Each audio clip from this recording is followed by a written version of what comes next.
keberkahan umur kita. Kalau umur sudah berkah, Masya Allah, nikmat.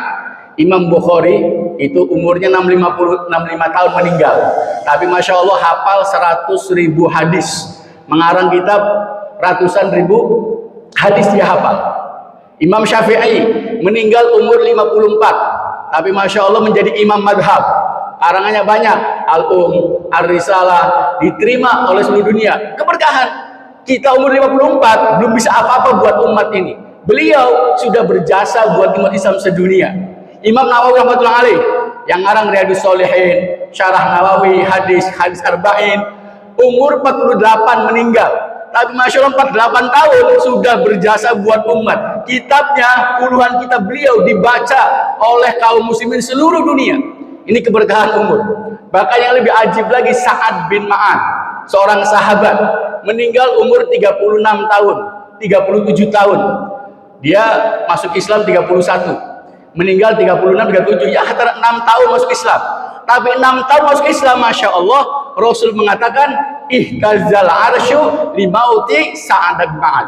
Arsy bergetar ketika matinya Sa'ad bin Ma'an. Bayangkan umur 36 tahun, meninggalnya sudah menggetarkan arsy Allah subhanahu wa ta'ala. Ini keberkahan umur, ini keberkahan hidup.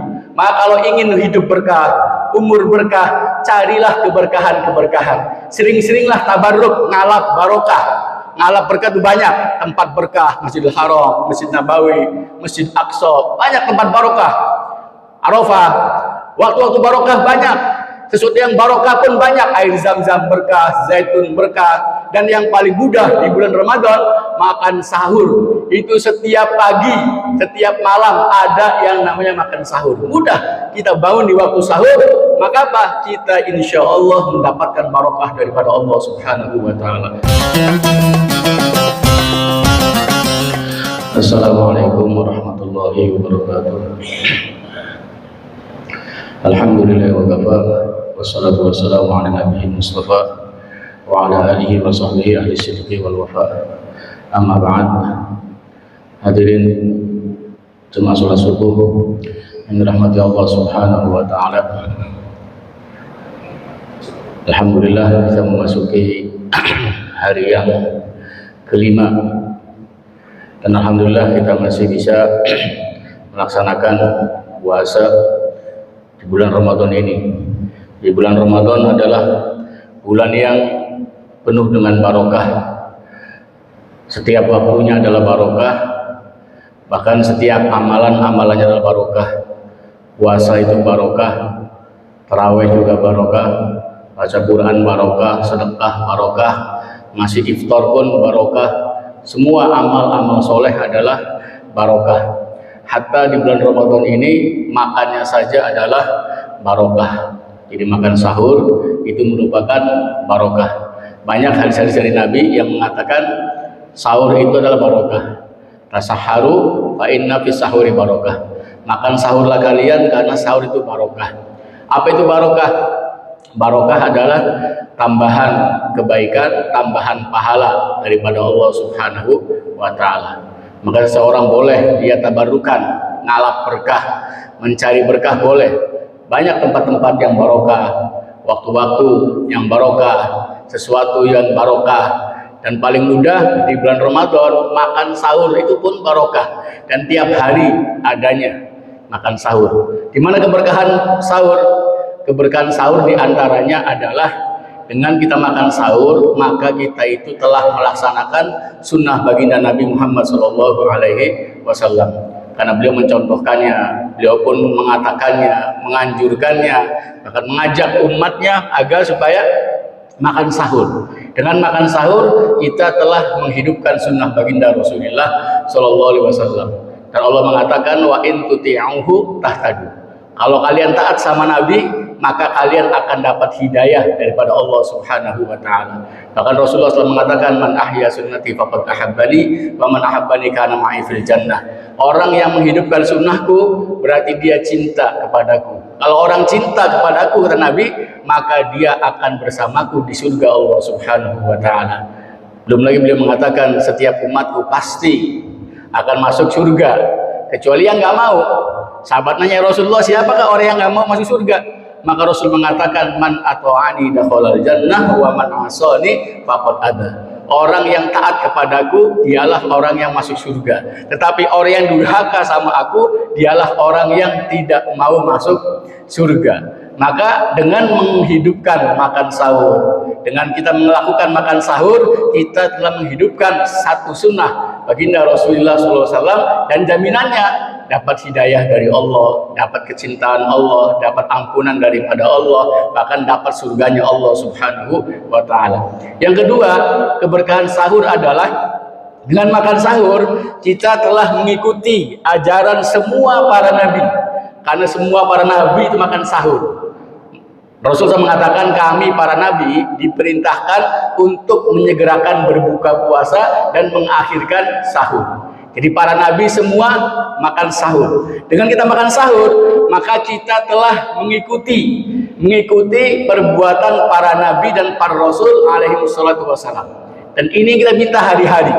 Kita dalam sholat 17 kali minimal kita baca ihdinas siratal mustaqim. Tunjukkanlah kami jalan yang lurus ya Allah. Apa jalan lurus? Allah jelaskan setelahnya, siratal ladzina an'amta alaihim. Jalannya orang-orang yang kau beri nikmat atas mereka. Siapa mereka? Siapa orang-orang yang mendapatkan nikmat Allah Subhanahu wa Ta'ala? Ayat lain mengatakan, Allah berfirman, wa may yuti'illaha war rasul fa ulaika ma'al ladzina an'ama Allahu 'alaihim minan nabiyyin wasiddiqin wasyuhada wassalihin. Orang yang mentaati Allah, mentaati Rasul, maka mereka bersama orang-orang yang mendapatkan nikmat daripada Allah. Siapa mereka? Dari kalangan para nabi, siddiqin, syuhada, dan as-salihin. Jadi Masya Allah, hanya dengan menahan kantuk sebentar, menahan tidur kita, melawan tidur kita sebentar di waktu sahur, kita makan sahur, kita telah mengikuti jejak para nabi alaihi wassalatu wassalam sesuai doa kita. Orang-orang yang hidupnya telah diberi nikmat oleh Allah Subhanahu wa Ta'ala. Ini keberkahan makan sahur. Dan yang ketiga, keberkahan makan sahur itu kita Masya Allah telah membedakan ibadah puasa kita ini dengan orang-orang ahlu kitab. Dan kita memang disuruh berbeda. Jangan sama dengan ahlu kitab. Khaliful musyrikin, berbedalah dengan orang-orang musyrik. Hatta ahlu kitab, dalam ibadah kita pun jangan sama dengan mereka. Jangan sama seperti mereka. Kenapa? Karena Rasul mengancam, man tasyabbaha biqaumin fahuwa minhum. Orang yang serupa ya kan, dengan satu kaum, maka tergolong kaum tersebut. Hatta dalam masalah ibadah kita dilarang untuk mengikuti umat lain. Kita ini menyendiri, punya tata cara sendiri. Maka apa? Tidak boleh mengikuti ibadah orang lain. Maka dengan puasa kita telah membedakan puasa kita dengan ahlu kitab. Rasulullah SAW mengatakan, faslu siyamina wa siyami ahli kitab akalatas sahur. Pembeda puasa kita dengan puasa ahlu kitab adalah makan sahur. Jadi Masya Allah, ini keberkahan daripada puasa. Keberkahan daripada puasa. Dan selanjutnya, keberkahan puasa adalah kita ini telah menerima hadiah yang khusus daripada Allah Subhanahu wa Ta'ala. Tidak semua umat-umat dahulu puasa diberikan kenikmatan makan sahur. Bahkan tidak ada makan sahur sama sekali. Mereka puasanya wisol, nyambung, maghrib berbuka, langsung puasa lagi, sampai maghrib lagi, tidak boleh makan sahur. Khusus untuk umat Muhammad Allah berikan makan sahur. Makanya Rasulullah mengatakan makan sahur itu berkah. A'taakumullahu iyyah, sengaja Allah berikan sahur itu kepada kalian. Fala tada'uhu, maka jangan tinggalkan makan sahur. Ini kekhususan, banyak kekhususan umat Rasulullah SAW. Di antaranya umat dulu tidak boleh makan harta rampasan perang, ghanimah. Jadi kalau perang dapat rampasan haram dimakan. Dikumpulkan, datang api dari langit, menyambar, diterima. Umatnya tidak boleh. Tapi umat Nabi ketika berperang, menang, dapat ghanimah, maka dia boleh menikmati ghanimah tersebut. Rasulullah SAW mengatakan, wa uhillat liyal ghanaim, dihalalkan buat kita ghanimah. Orang dulu kalau ibadah harus di kuil, di ma'bad, nggak boleh di tanah lapang, nggak boleh di lapangan, tidak boleh. Tapi umat Muhammad Allah jadikan tanah ini suci dan boleh di tempat sholat.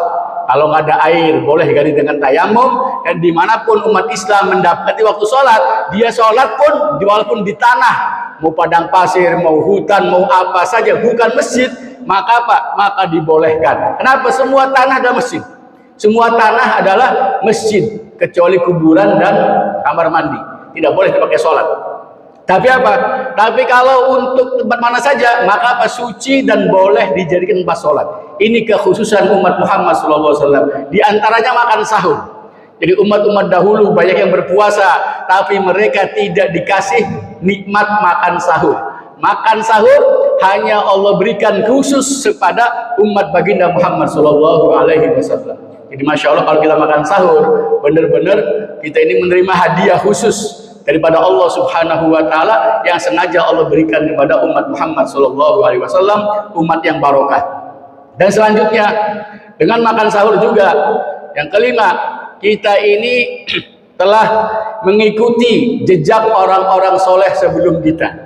Itu orang-orang soleh sebelum kita, kalau sebelum subuh nggak ada yang tidur, mereka menghidupkannya, namanya sahar, waktu sahur. Sahar itu masya Allah waktu-waktu yang sangat utama, waktu yang sangat mustajab.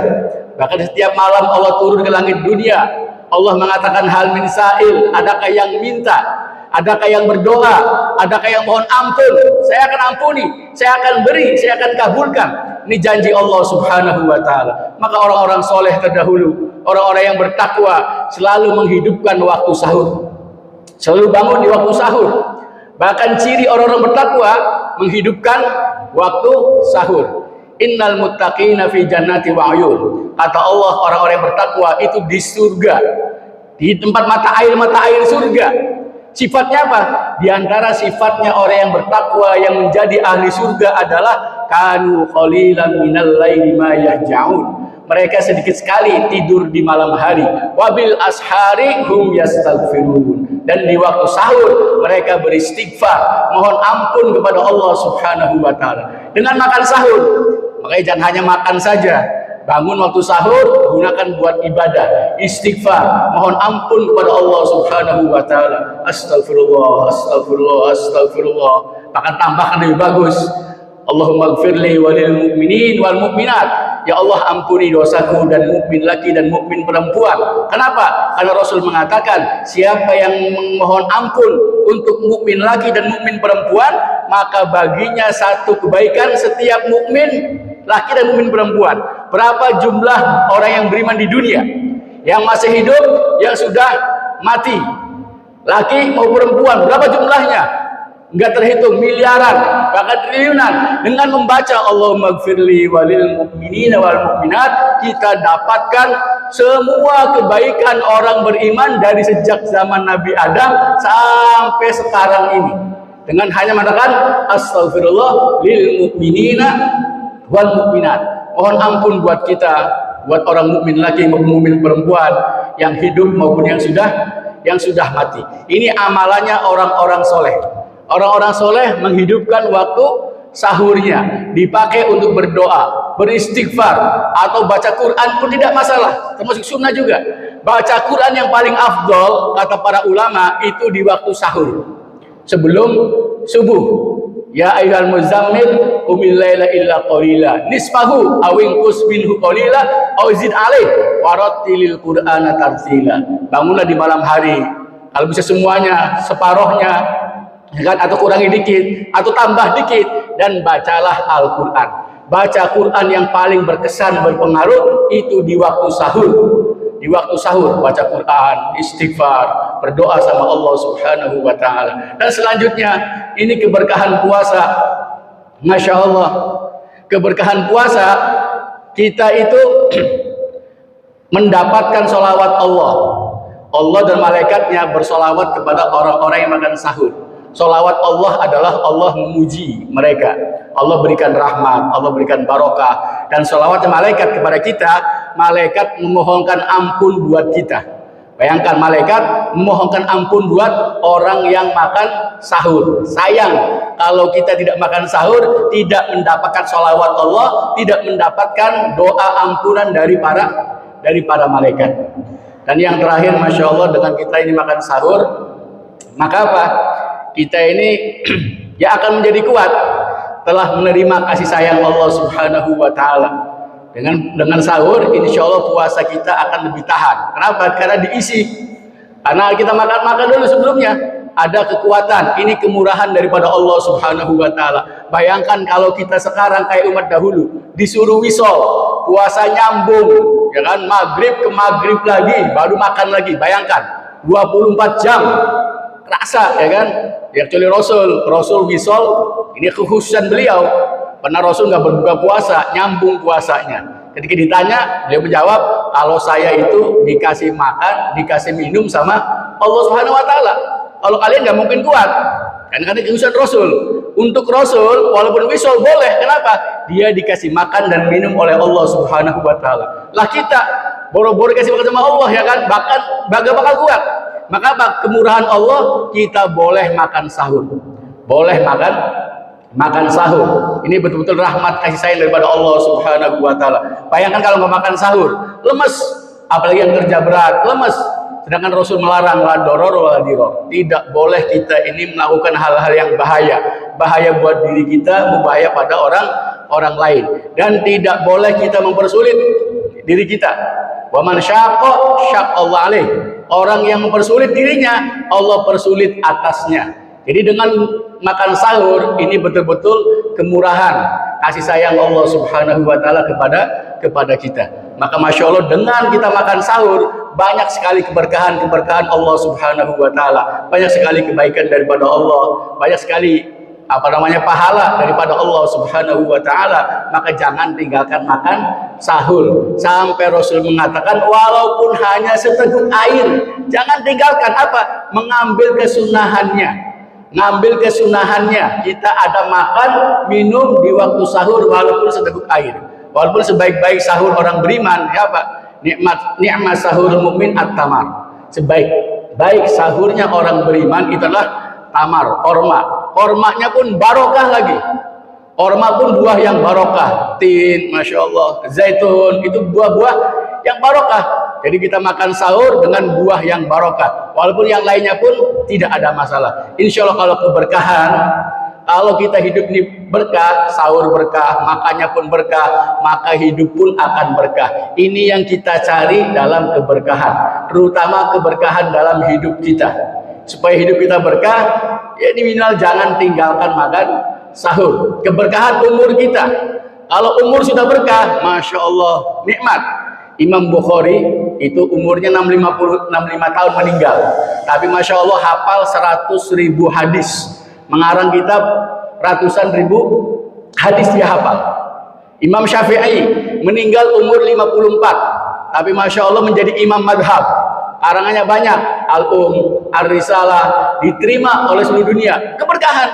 Kita umur 54 belum bisa apa-apa buat umat ini, beliau sudah berjasa buat umat Islam sedunia.